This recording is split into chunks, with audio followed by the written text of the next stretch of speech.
ბათუმის ციხეში 4 პატიმარმა ფრჩხილების საკვნეტი გადაყლაპა ინფორმაციას აღნიშნული შესახებ სახალხო დამცველის აპარატი ადასტურებს. გიორგი ჩარკვიანის განცხადებით პატიმრებმა საკვნეტი სავარაუდოდ 9 მაის პროტესტის ნიშნად გადაყლაპეს. კორუფციასთან ბრძოლის საინფორმაციო ცენტრის ხელმძღვანელმა მოგვაწოდა აუდიო ჩანაწერი, რომლითაც მისი მტკიცებით აღნიშნული დასტურდება. მერაბ ღოღობერიძე ირწმუნება, რომ ჩანაწერში მესამე სასჯელახსრულების დაწესების პატიმარი ამბობს, რომ ციხეში მათ სამედიცინო მომსახურება ეზღუდებათ და ექიმების შესაბამის დახმარებას არ უწევენ. პატიმარი, რომლის სახელსა და გვარს არ ვასახელებთ, ამტკიცებთ, რომ თვით დაზიანება 4 მსჯავრდებულმა მიიღო. ჩანაწერში პატიმარი ითხოვს მათი პრობლემის შესახებ ინფორმაცია გავრცელდეს და დახმარება გაეწიოთ.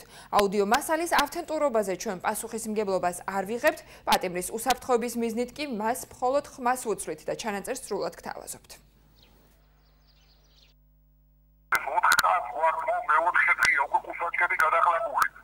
არანაირი ყურადღებას ეწოლა ყველაფერია ექიმებიდან არანაირი ყურადღება არავინ ყურადღებას არ გვაქცევს საერთოდ ვაფშე არავინ არ მოდის საერთოდ ყურადღებას არ გვაქცევს და არც ექიმები არაფერი იმენა ვიხოცებით ხალხის ჩაშაშილი ერთი 400-მდე ციხეზე ხალხი მე მოხარ ვარ საზოგადოება დაასწრეთ ხო არ მოგლიდოთ ჩვენ თვითონ გეუბნებით რომ ჩვენი გვარებით გამოაცხადეთ. გიდასტურეთ იმას, რომ რომელიმე დაწესებულებაში პატიმრებმა მიიყენეს თვითდაზიანებები, გარკვეულმა პირებმა მიიყენენ ბასრის საგნით დაზიანება, ხოლო გარკვეულმა პირებმა გადაყლაპენ ეგრეთ წოდებული კოსაჭკები.